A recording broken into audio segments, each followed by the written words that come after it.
Welcome to these presentations from Family History Month 2023 in Wellington, brought to you by the combined Greater Wellington NZSG branches, Hutt Valley, Kilbirnie, Pairua and Wellington. It is my pleasure to introduce tonight's speaker. He's a local to Wellington, Gabor Toth, and the New Zealand specialist in Wellington City Libraries for well over 20 years and has previously worked at the City Archives.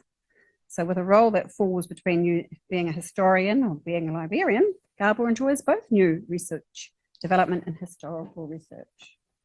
Welcome, Gabor. Thanks a lot. Look, I've this talk that I'm about to give is a little bit different to what I originally envisaged, and I was just crossing the T's and dotting the I's no more than a couple of hours ago. I thought some weeks ago that I had plenty of time. One always does. And then just over 2 weeks ago, my mother passed away. And so, as I'm sure many of you know, it doesn't kind of matter how elderly one's parents might be when it happens. It's still a blow. So I'm still recovering from that. So just bear with me. But yes, thank you for inviting me to speak to you tonight. I've done many speaking gigs over the years since I started in this role some 22 years ago in a huge variety of venues, but this is the first time I've spoken here, so it's lovely to be here.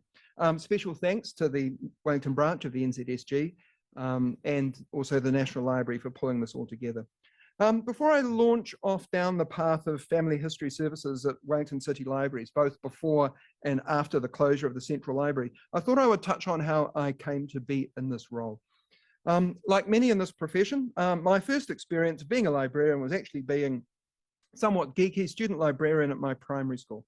But as an actual job, it goes back to when I would have been no older than about 16 or 17, where with a bit of helpful nepotism, my father helped me get a job as a student assistant at Victoria University Library, where he was the head of the cataloguing department.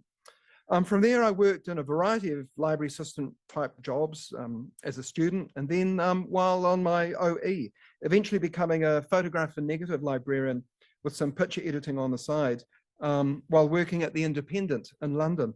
Back in those days, the Independent could really hold itself up, as being as equal quality with the Guardian. Sadly, since then, it's really a shadow of its former self, which from this end of the world is quite sad to see. But on returning to New Zealand, I did some postgraduate studies and ended up working as a research librarian at Radio New Zealand. And with a strong interest in cultural affairs, a postgraduate degree in politics and international relations, having worked for the Independent and then working for Radio New Zealand, and I was comfortable behind a microphone at that beacon of Wellington's alternative culture, Radio Active, where I regularly presented up to 4 different specialist shows. I thought, journalism, that's the path for me. I had a number of different articles published in community newspapers and Salient to build up a small portfolio. This was one that I was really, really proud of. Now, these days, many people know all about the Terrace Jail. Back in the mid-1990s, it wasn't really that well known and had largely sort of fallen out of living memory.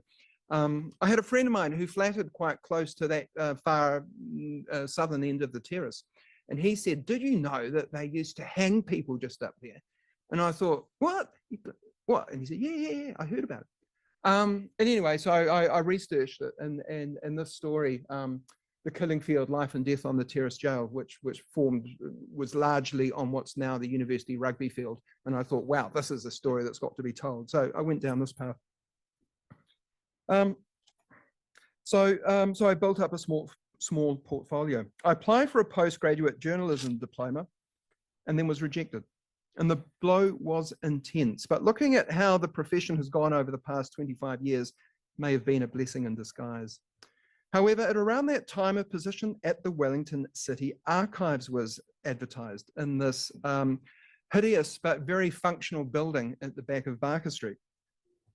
I applied and included a selection of my published articles, which covered local history topics, and I was very surprised to get this job. And it was there that my interest in Wellington's past and its people shifted from being an interest to being a passion.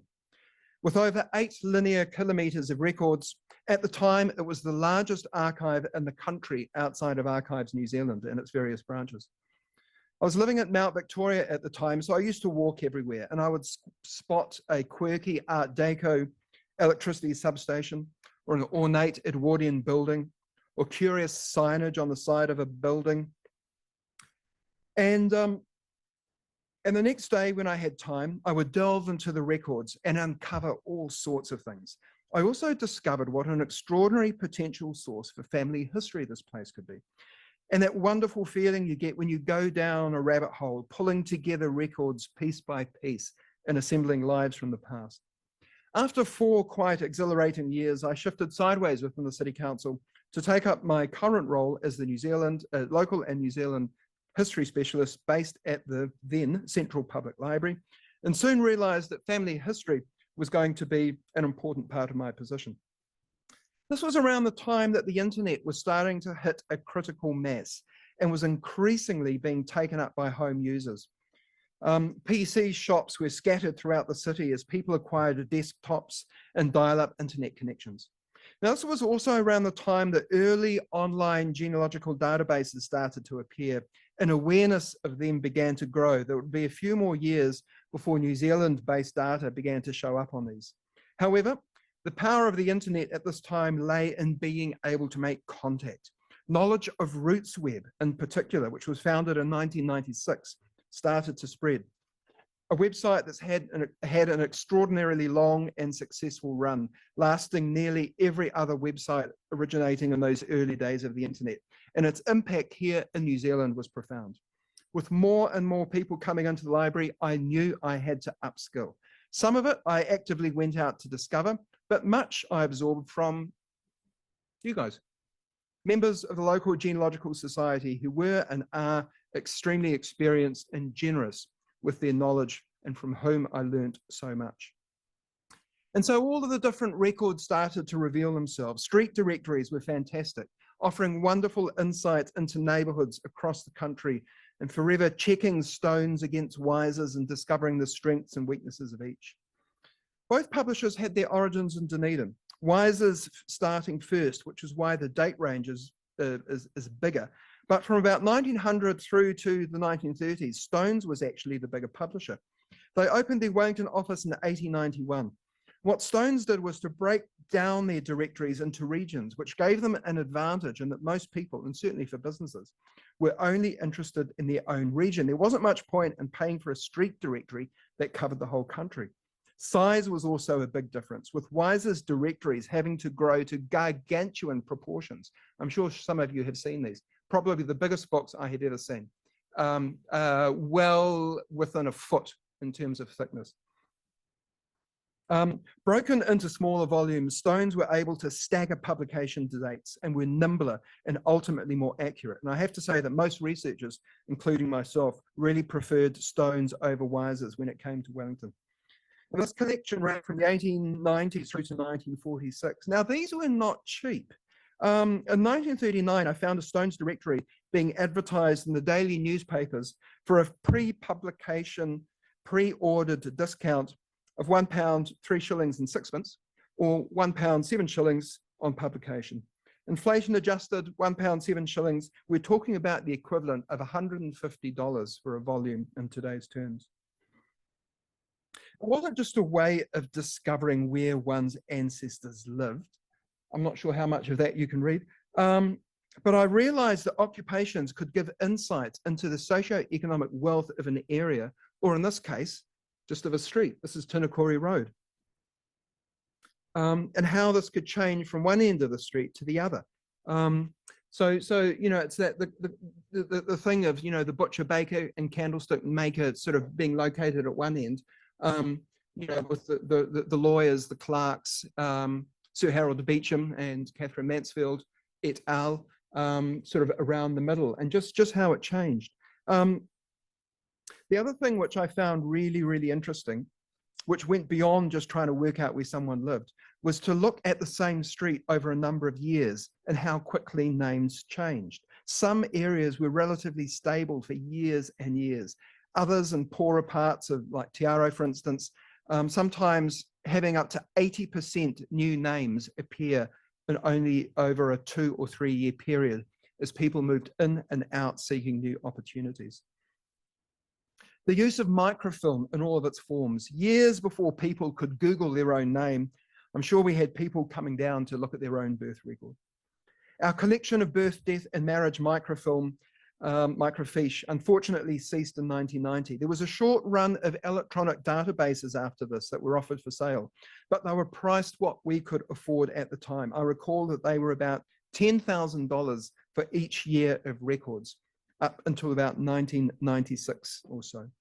Sadly, at about this time, sadly at about the time that online records could have really picked up where microfilm left off, access was curtailed because of privacy issues, in part because of the discovery of Mossad agents traveling the world using New Zealand passports issued in the names of dead children born around the same time as these agents.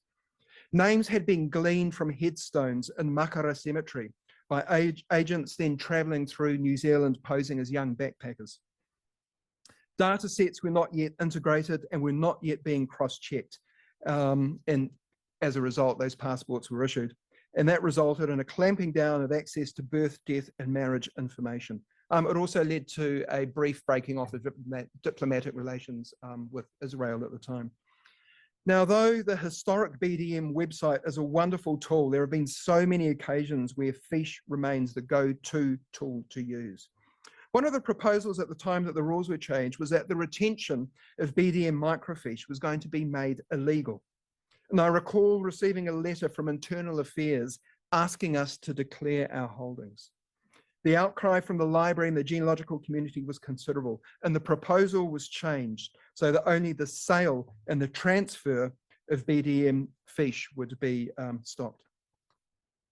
After viewing thousands of fiche and reels, they would fall under my finger like a knife and fork. Muscle memory meant that I could load a reel onto our old analog Minolta machines with my eyes closed, something that I actually did as my own little personal party trick, but without the party audience, done when no one was watching in case I should muck it up. I also became the person that other librarians passed customers on to.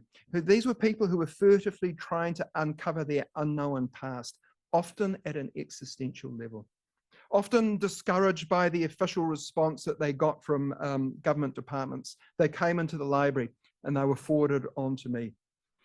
When you deal with so many family inquiries, slowly peeling back the layers of lives, you cannot sometimes but feel connected to them in some way. Sometimes they are happy occasions. When I was able to connect a young woman down south with the disabled brother she never knew she had, who was living in assisted care in Lower Hutt. They can be sad. When a lawyer came to me about an estate he was trying to distribute, but having no idea about how to contact the beneficiaries in the will.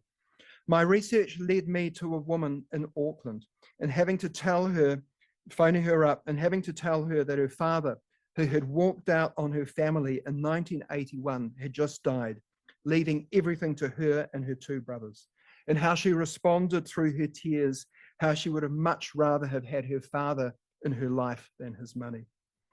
A young woman adopted out of birth who was living only a couple of kilometres from her birth father in Island Bay. They would have almost certainly passed each other regularly, but he died only 18 months before she decided to contact me to begin her search for him.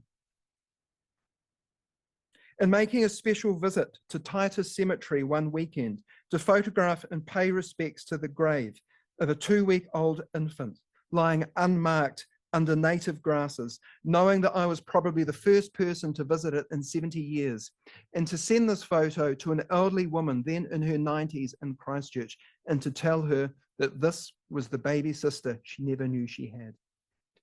The marriage of her parents had ended after her father had fallen in love with an exotic European migrant. In quick succession, he suffered the loss of their baby daughter and then the death of his lover, who was killed when the passenger plane that she was on slammed into the side of Mount Ruapehu in 1948 in what was then New Zealand's worst plane disaster. Distraught at the circumstances he found himself in, and racked with guilt, Only days after his lover's funeral, he returned to a small camping area by a river in the Wairarapa where he and his wife and children once holidayed happily, and he took his own life. And when you do this kind of research, you cannot help but feel connected to the people involved. It can be emotional, but it can also be extraordinarily rewarding. Another, which became a thrilling journey, was to uncover the remarkable life of Ruby Russell, who migrated to Wellington from Australia in 1924 and married here, this is her wedding, to become Ruby Wilson. Then remarried to become Ruby Kirk after her husband died trying to climb Mount Everest in a harebrained scheme in 1933. But she was known professionally by her pseudonym, Mary Garden. And for more than a decade, she was Wellington's, actually one of the country's best known fashion designers and retailers, employing over 100 seamstresses in her workshop in Manor Street and producing exclusive but affordable, stylish clothing for women, as well as getting involved in property development, opening stores in Auckland, Hastings, Palmerston North, sponsoring tennis tournaments, and raising money for the war effort. This is one of the only examples I could find of her work actually surviving. This is the sole item from Mary Garden Creations in the textiles collection at Te Papa. And to be able to pull it all together as a blog. I'm sure many of you know how satisfying it can be to bring someone's name back into the light. It means that they mattered. And I'm often drawn and inspired by the Jewish saying that says, everyone dies twice. Once when you actually die, and again, the last time that anyone says their name. The work we all do perhaps has a spiritual quality that sometimes can't be ignored. And then learning how to pull everything together when local history crosses over with family history. And here's such an example of how council records can be so useful to family history research. One place that I used to regularly pass on my way to work and which I was fascinated by was this old brick workshop in Tennyson Street. There it is there. That's it there. Here's Tennyson Street. Cambridge Terrace, there's more Wilsons.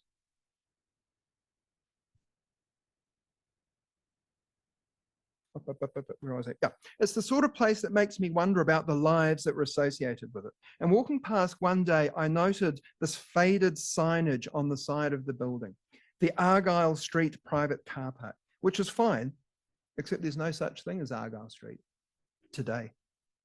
And that led me to one of the real taonga of family and local research in Wellington, Thomas Ward's survey map of 1891, commissioned by the City Council to produce, quote, a standard map of the city. Ward and a couple of assistants spent about 2 years surveying the entire urban boundaries of Wellington City, which until 1903 stretched only from the northern ends of Thorndon Quay to Berhampore. Within this, he recorded every legal boundary, every building, what it was made of, how many stories it had, what its roof was clad with, how many rooms it had, every outhouse, lamppost, and fire hydrant. Only 6 copies of the map were ever printed, and of those, about 3.5 complete copies still exist, of which we have 1.5. The City Archives also has a complete set. But best of all, this has been digitised and made available through the City Council's website. And if Argyle Street was going to be anywhere, it was going to be here. And there it is. Cambridge Terrace, Cambridge Road, though I think it was also called, confusingly, Cambridge Avenue, later renamed Tennyson Street. The address of the building had changed from Argyle Street to Cambridge Road. So it changed from Argyle Street to Cambridge Road to Tennyson Street. And once I had cracked that, everything fell into place. The housing survey map of the 1930s gave me the address, which led me to the owner, Norman Jack, applying for permission to build a new workshop on the site in 1931, which never went ahead. But rough plans were submitted. But the neighbouring property was a house occupied by Stanley Webb. It's in terrible condition. Final warning. Failure to comply with this notice will result in prosecution. This is to do with dodgy spouting, I believe. Yeah, repair or renew spouting and downpipes. He wants to demolishing this neighbouring house, but he can't get his tenant to move out.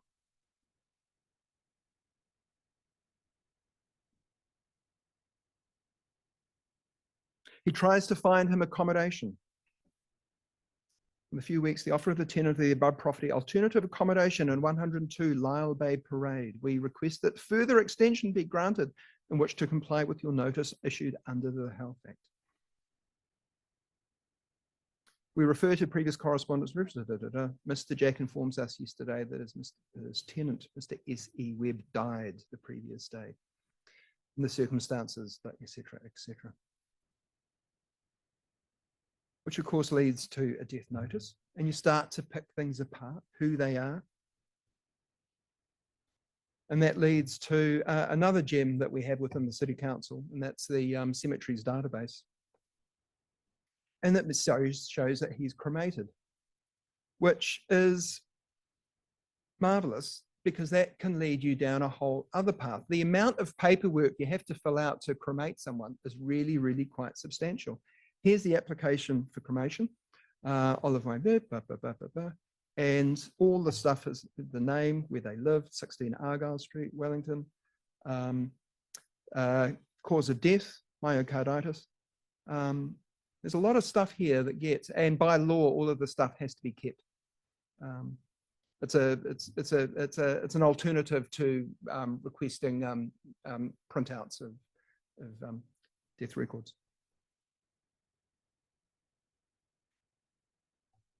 And while we're at it, how can we put this Te-Aro-based location in the story into some kind of context?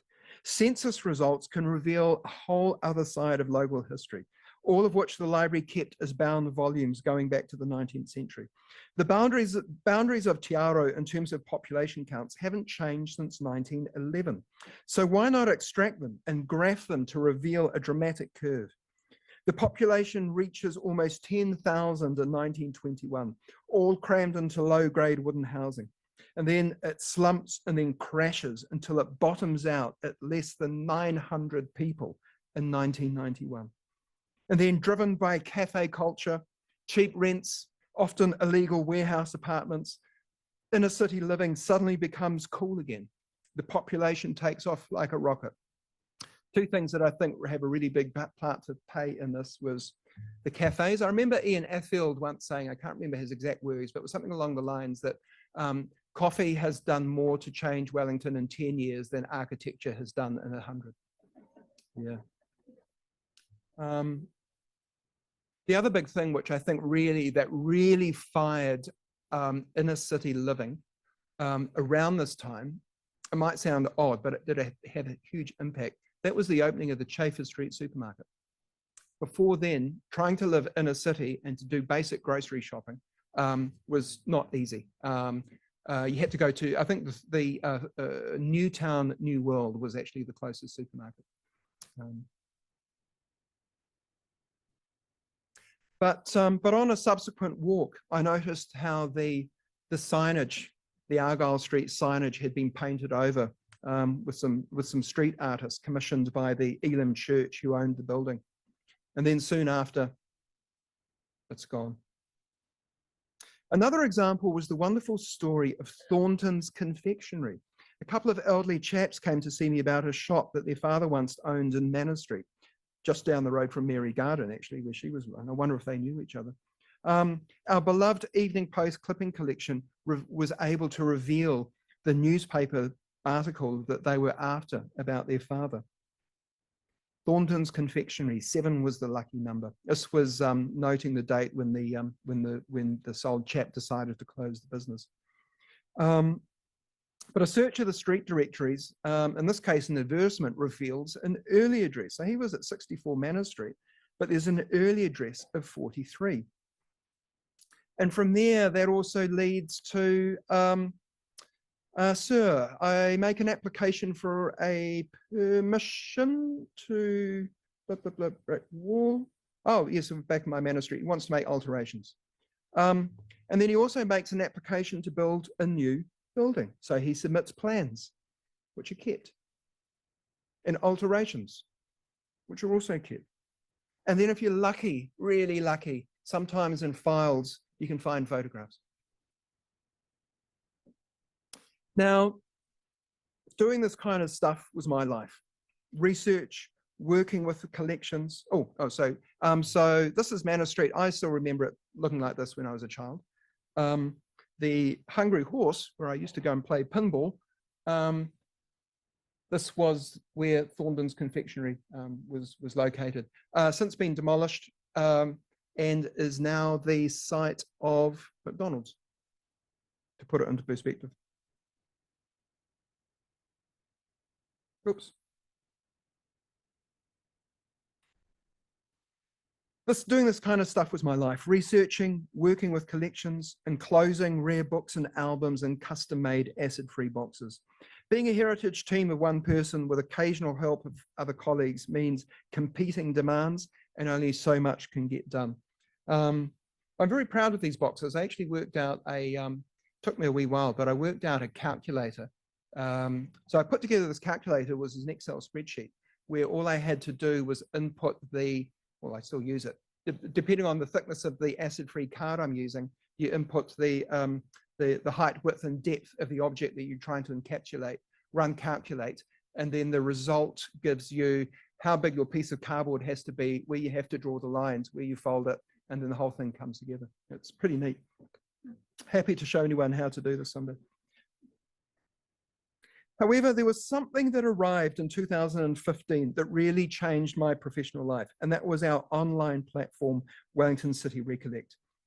We had tentatively experimented with an earlier platform called Kete in 2008, a platform which had been developed by a local firm, Katapo Communications, working in collaboration with the Horowhenua Library Trust. This was envisaged as a kind of a trial run. We would start with a pilot. We just didn't want to throw the whole thing open, but we would be there to tighten the boundaries of what our Kete site was going to be about. And the number of different ideas were thrown up in these blue sky meetings. Having dabbled on the edge of punk subculture in the early 1980s, I was keen on something about the Wellington history of punk from this period. I was also keen on Wellington's cafe culture, having recently done a project on this as part of a postgraduate master's in public history at Victoria University. But ultimately, the subject that we decided to concentrate on was going to be Cuba Street. Cuba Street, the coolest street in Wellington, packed with dozens of heritage buildings. And there have been hundreds of businesses in this street. Anyone who's grown up in Wellington's got a Cuba Street story to tell. Everyone loves it, Cuba Mall in particular. It seemed to tick all of the boxes. It had a lot of history, yet its boundaries were tightly defined. And from this, the Cuba Street Memories Project was born. Just one moment.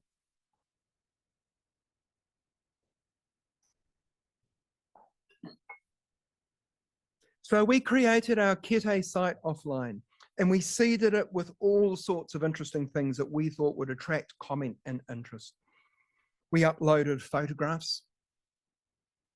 We uploaded postcards. Contacted the Dominion Post and got permission to put up various articles that we found about Cuba Street. Here's Michael Fowler with a cute kid doing something in Cuba Mall. We uploaded biographies. This was an obituary for Madame Louise, who ran Le Normandy restaurant, located in what's now Cuba Mall. And we pulled in the design boffins from the council's publication and design team, and we got them to make a cool poster. I thought it was really lovely.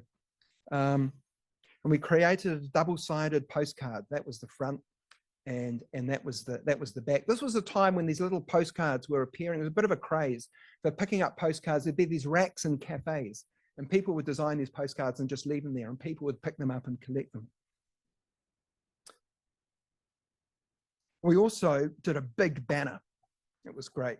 And we used this banner on a stand that we took in February 2009 at the Cuban Street Carnival that we used as a launch event.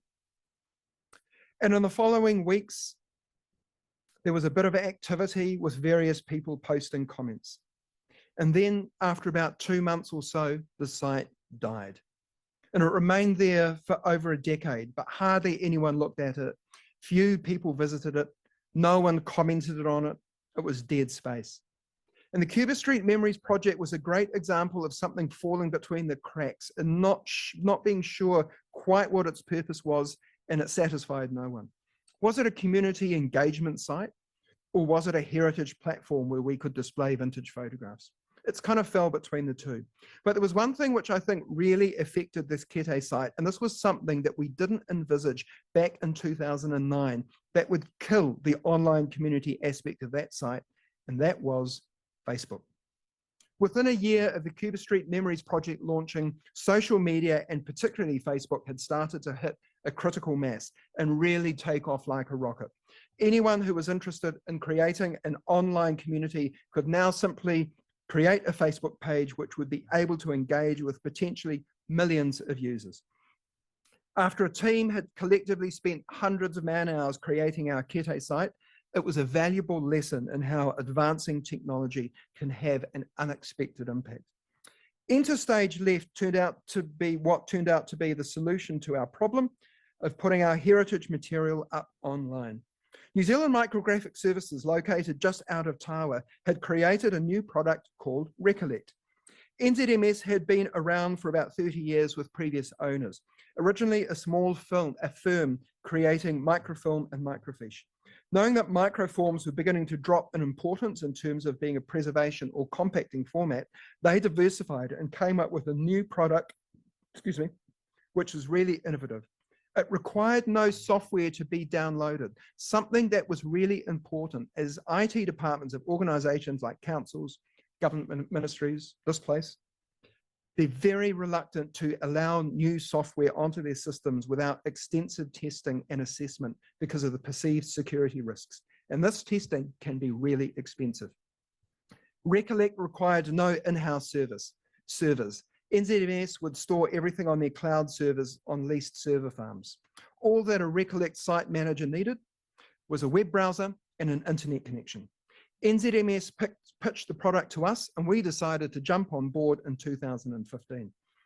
Unlike many other institutions that have a platform like this, for us, we had a clean slate.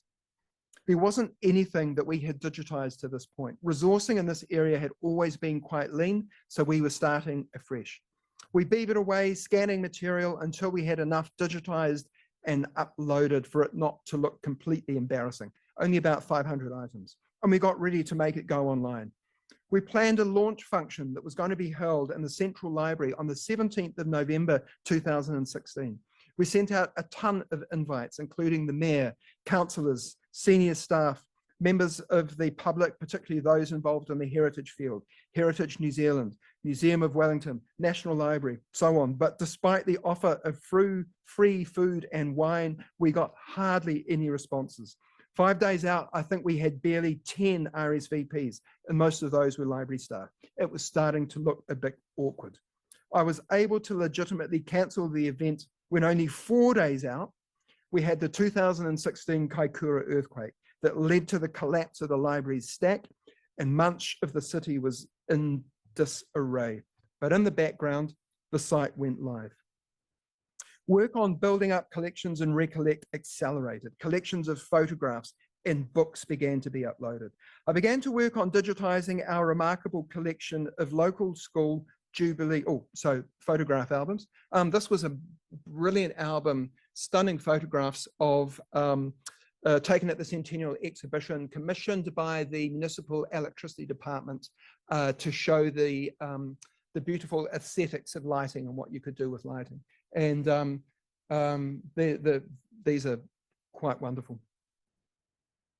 I began to work on our collection of local school Jubilee histories, which go back many decades.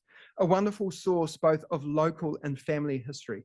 50 of these have now been digitized, uploaded, and are fully searchable. Another collection along similar lines began. A lot of this I did actually during lockdown. Church and parish Jubilee histories, with now 65 of these now uploaded and again fully searchable. Life continued on. Damage to the library itself from the earthquake was superficial, basically cracks and plasterwork, and cosmetic repairs were soon underway. But the impact of that earthquake was to be profound. Everyone knew that the building needed to be refurbished and was starting to suffer from deferred maintenance. Things like the HVAC systems, heating and cooling and ventilation, and escalators were reaching the end of life and would soon have to be replaced. Tuesday, the 19th of March, 2019 started for me like any Tuesday, having a bit of a lie-in, as that day was my late. Since 2001, I had worked late on Tuesday evenings until the library closed at 8:30 p.m. The upside of this was having my mornings off and coming into work at midday. Shortly after getting into work, staff were called into a meeting. Our initial thought that this was something to do with the Christchurch terrorist attack, which had taken place only 4 days earlier, as our head librarian, Lorinda Thomas, was present, along with the then Chief Executive, Kevin Lavery, and the Chief Operating Officer, Barbara McKerrow, later to take over as Chief Executive. And we wondered if new security measures were going to be announced. When the news came that as a result of engineering knowledge gleaned as a result of the 2016 Kaikoura earthquake, the library would be enclosed indefinitely that day. At about 2 p.m, the news went public. The shock was visceral. Concerns were numerous: the central void of the first floor, the size of the atrium, the unusual asymmetric shape of the building.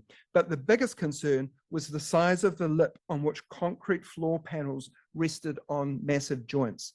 A lot of that actually came from the Stats New Zealand building. It wobbled, it flexed too much. One of the panels was pulled out beyond the edge of its joist and slammed down from one floor to the other. We had to pivot, and we had to pivot fast. Within days, we decamped to the upper floor of the municipal office building, largely vacated after most council staff had moved into a leased building on the terrace.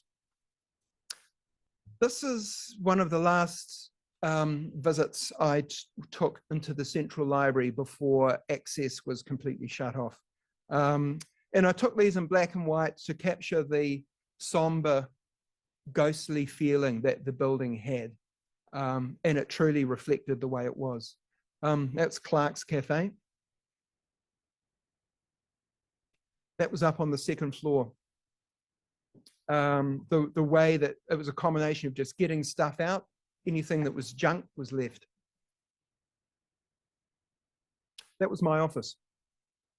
Everything got ripped out by people disposing of the shelving, and they just went through and destroyed it. It was quite a moving experience to go in there. The early days weren't too bad because we were allowed in, we were allowed to get stuff, move stuff, call in movers, start to move the collections and so on.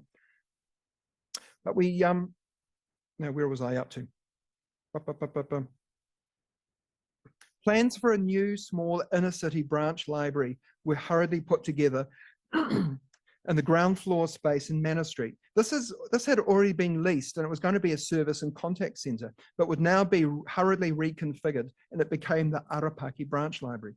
The National Library offered assistance, hosting our planned annual Comic Fest at short notice, and soon offering space on the ground floor that would become the He Matapihi branch, specialising in New Zealand material, just closed recently due to work that they're doing in this building.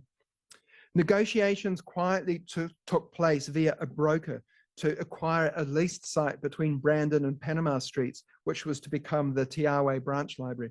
The reason why this was done very, very quietly, we were not allowed to know what the site was. The problem is that if building owners know that it's the city council who's after the site, you know, they'll add a zero on the end of the figure that they want for it.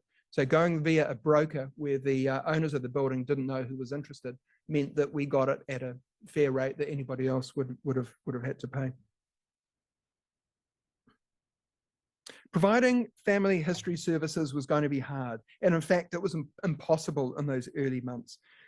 Thankfully, the team here at the National Library were able to offer most of what we did, and I know how there was a big increase in customers here after the Central Library closed. For some, they came here to research, but some I know came here simply to be in a library. It's a space, libraries are a space that's good for the soul. And we wondered what there was that was new that could be of use to local and family history.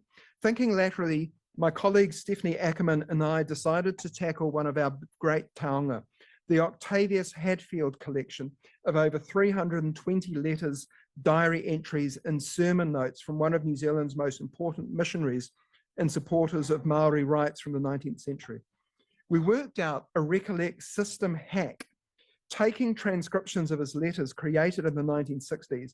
We put these through a separate OCR, optical character recognition process, and we created machine readable text that could be synchronized with the non-machine readable cursive script of Hadfield to make the entire collection keyword and exact phrase searchable, as well as providing a digital transcription. This is how it sort of appears. This is from a diary entry dated November 1939. And as you can see, I mean, I know it's not very clear from where you're standing, but it is difficult to read at the best of times. But you click on the transcription button and suddenly treasures are revealed. Up here, it reads at about 2 o'clock. This is from November 19th, 1839. About 2 o'clock, we crossed over to Kapiti, to the place where Raupraha lives. He was sitting in a state ready to receive us. He certainly looked more like a chief than any man I have yet seen.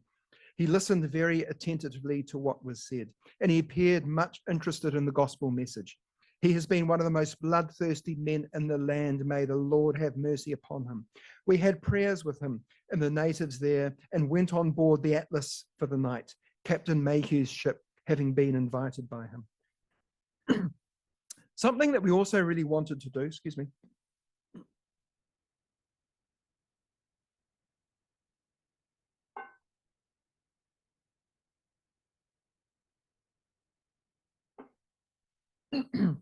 Something that we really wanted to do was to be able to provide a physical space for some kind of heritage centre. Space is something which is forever limited in every library. The only library we thought would be able to accommodate something that was going to be big enough was the Cummings Park branch in Ngaio. The spanner that flew into the works was COVID and the resulting impact on supply chains, the process of getting shelving, desks, signage made, our ViewScan digital microfilm reader upgraded and working properly. Things that should have only taken weeks ended up taking the best part of a year. But Taonga Tuku Iho finally opened in May this year.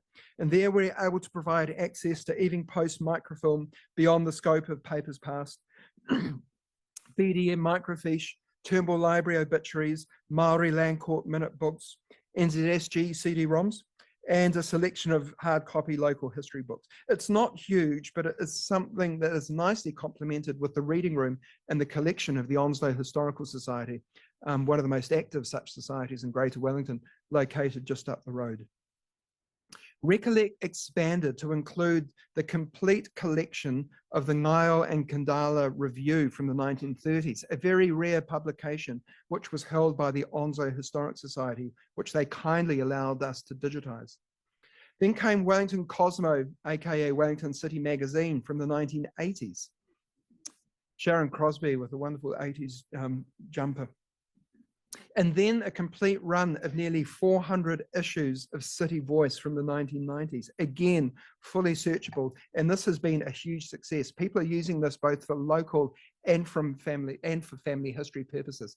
The 1990s are kind of a little bit of a black hole. A lot of it is before the start of digital newspaper indexing, and City Voice has actually proved to be really, really useful to many, many people. This was a real labor of love. Now this is this one's from 1999, but all of these issues were folded in half. They were cheaply printed on newsprint, yellowing very badly, big acid burns along the central fold, covered in library stamps, do not remove from newspaper area, graffiti.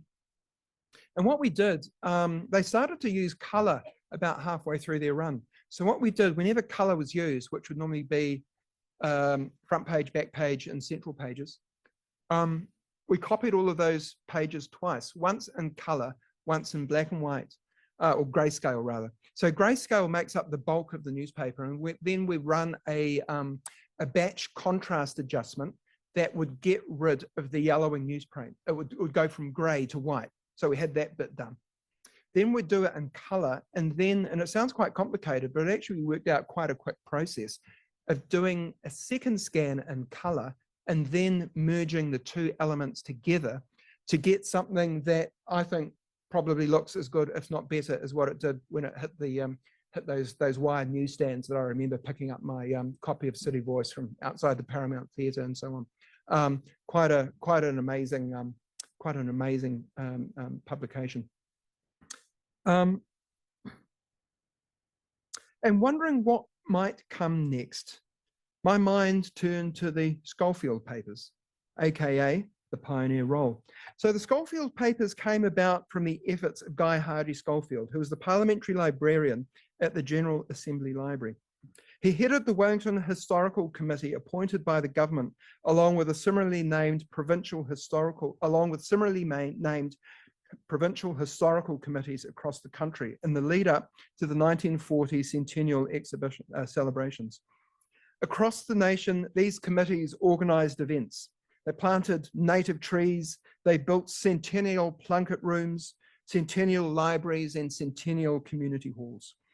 Scholefield hit upon the idea of trying to capture as much genealogical information of the early European settlers as he could.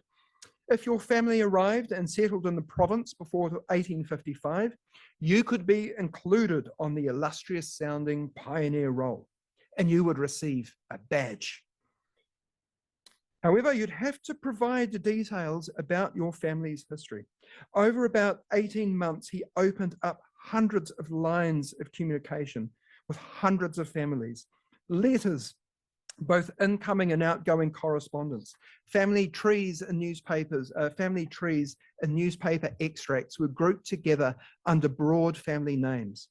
When the project was complete, nearly 350 files were created, each headed by the surname of the founder of that particular family. The files were deposited with the Central Library, which had then just opened, today the City Art Gallery. And there they sat until they were transferred to the rare books room of the new library. And in the mid-1990s, frustrated with the lack of access, well before my time I should add, members of the Wellington branch of the NZSG, headed by Melva Wood, is Melva here tonight? No. Lobbied to the then head of the library's business unit, Jane Hill, to create a photocopied duplicate set, which were bound into volumes and were made available in the local history cabinet. The problem was that they were only arranged by the founding family's surname. Fine if your name is Johnson and you're descended from Alex Johnson, who arrived in 1847, but what if his daughter Richard married Richard Stevenson and you were descended from him? Those links were easily lost. So in 2006, a small team, again headed by Melva Wood, went through every page in the volume, noting every name that appeared. When completed, there was a list of over 52,000 name references to individual pages, and this index was released as an NZSG CD-ROM database in 2007.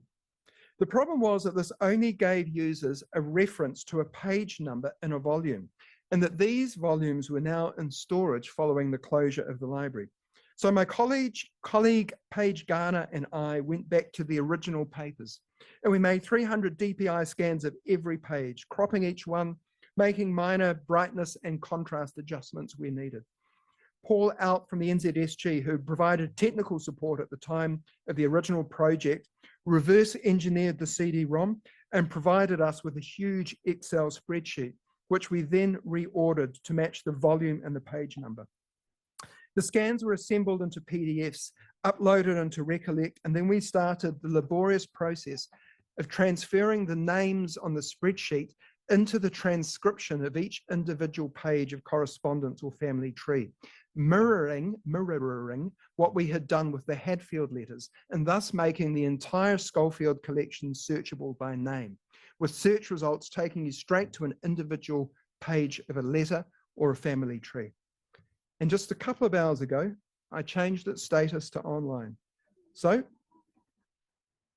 I present to you the Scholefield papers. Thank you. So there is still quite a bit of work to do with formatting and getting it looking good, and also writing a blog, which I've been hassled about. But the thing is up and it works. So I will give you a, what's my next image? Oh yeah, so example of a family tree, all of the pages running down the bottom. I'll tell you what, we'll pull up a browser and we'll just give you a quick demo how the whole thing works. Cool. So just to conclude, so it's now been over 4 years since I have actually worked in a library. And I now work on the 9th floor of a nondescript office building in Bulcott Street. So life remains pretty weird. The closure of the Central Library was pretty traumatic for staff, and I know for many in the community. And with my collections scattered across the city, I now make use of this.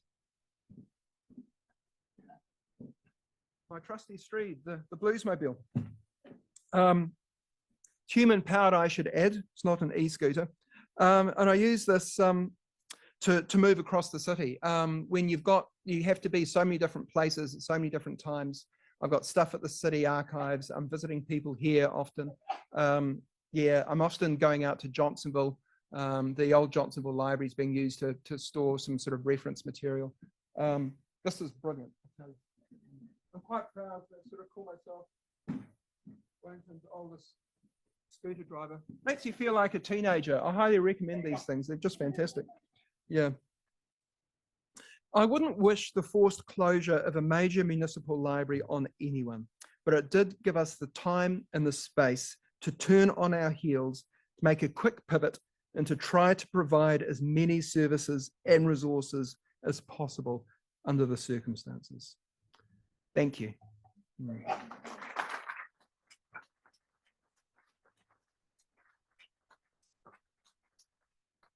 All right, so here we have Wellington City Recollect. Some of you may have picked up some postcards which I left on the front desk, which has our URL on it. But hey, look, it's easy enough to find with any sort of Google. This is displaying quite big on the screen. I normally have my window set a little bit smaller than this. So to get to the Scholefield papers, probably the quickest way of doing it is to just go to collections, where we have all of our good stuff grouped together. I'm trying to get the color of that tab changed. And here they are. Voila. Now, it basically works as an exact phrase keyword search. So anything popped into that box will search that collection only. And it's a very simple syntax. It's just surname, space, first name. Don't use a comma. Don't go surname, comma, first name. And you can put in a Christian name if you know it, or you can just leave it as a family name. So quite by chance, so there I've just whacked in Hort.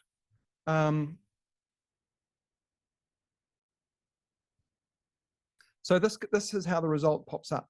If we go, so we get the number of previews. So these are all of the individual volumes. If you click on the preview, these things start to pop out.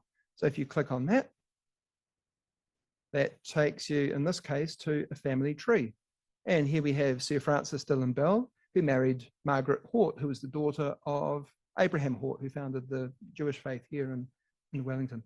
From here, okay, it's a little bit, I know that's not the highest resolution screen projector, but it gives you some idea. You can then click through to subsequent pages.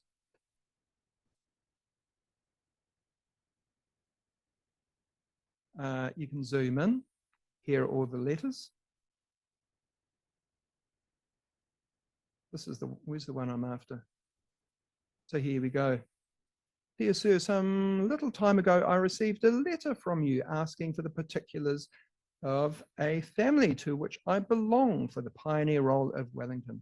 I can't answer nearly all of the questions that you asked, but I give some particulars on the attached page, which will be probably in the subsequent pages.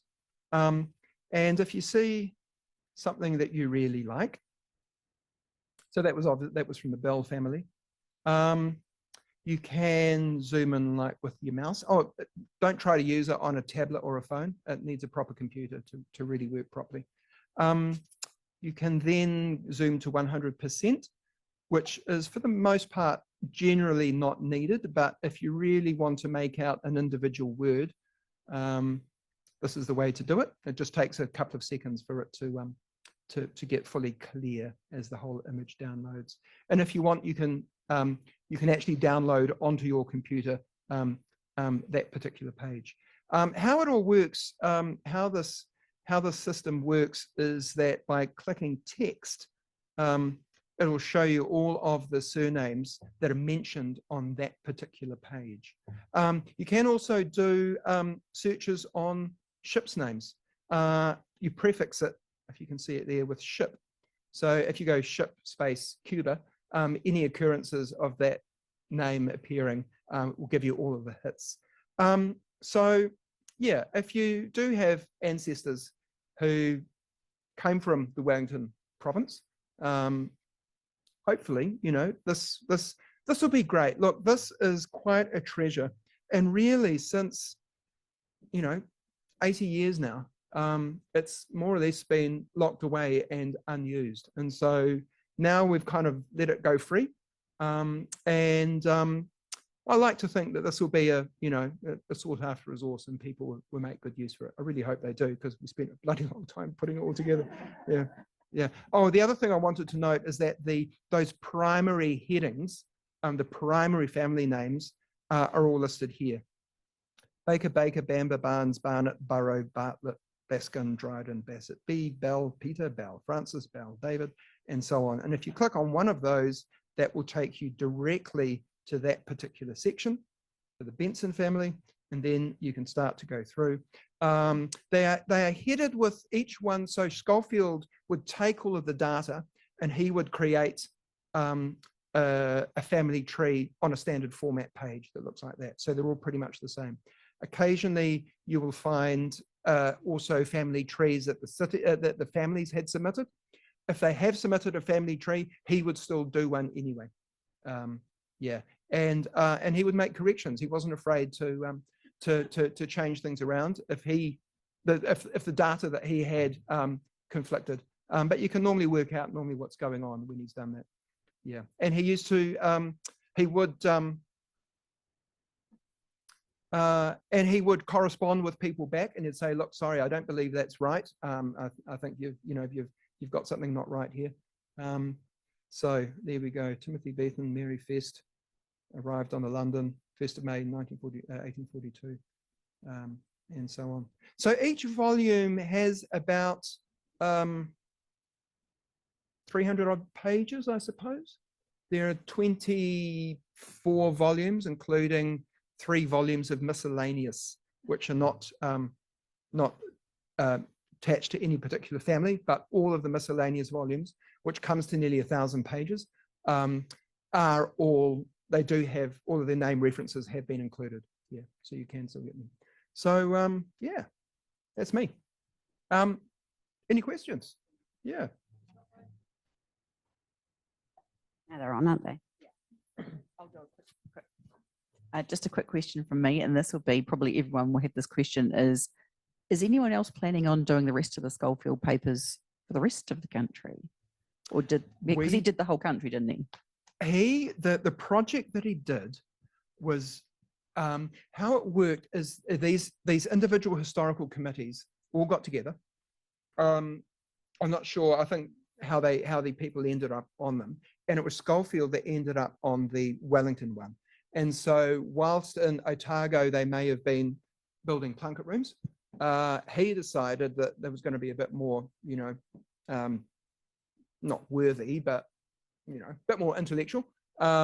He was going to go out and run this big project. So he was kind of he actually founded Who's Who in New Zealand. So he already had a background with collecting biographies. He did the very early, I think the very first New Zealand dictionary of biography from the 40s or 50s, I think, that he was really heavily involved with. So that was his background. So the Scholefield papers do concentrate on those who, and it was those who arrived in Wellington. And a lot of people would actually go out and try and find some sort of relative, even though their whole family was based down in Otago. They would try and find someone who arrived in Wellington so that they could submit everything. So just because if the family wasn't primarily based within the Wellington province, remembering that it goes as far as basically, Hawke's Bay, Whanganui, you would often find that they would try and get in there because knowledge of this spread, and a lot of people started sending in stuff. The letters that we've got come in from all over the country. Yeah.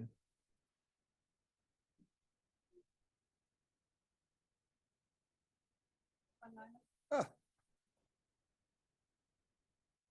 that who I think it is?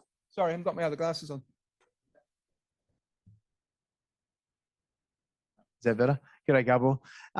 Argyle, spelt with 2 L's, spelt with an E. How do you get on with those? On the map, it was 2 L's, I noticed, the Scottish version, but everything that you had as a letter was LE. How do you deal with those little tweaks of spelling over the years that were either phoneticized or otherwise? You just have, occasionally they trip you up. It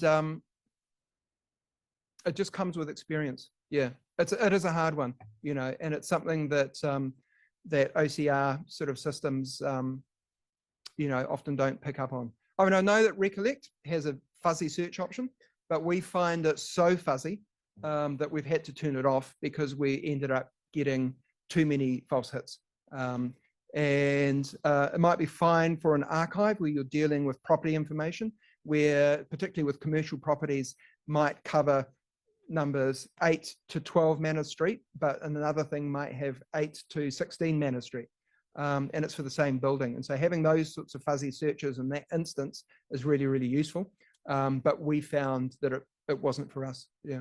But yes, I agree. It's a tricky one. Yeah. And just a nod to Scholefield, I think he put out the book called Directory of Directories, which is those stones, wisers, etc., the complete listing. And that was an incredibly valuable resource for a while. Thank you.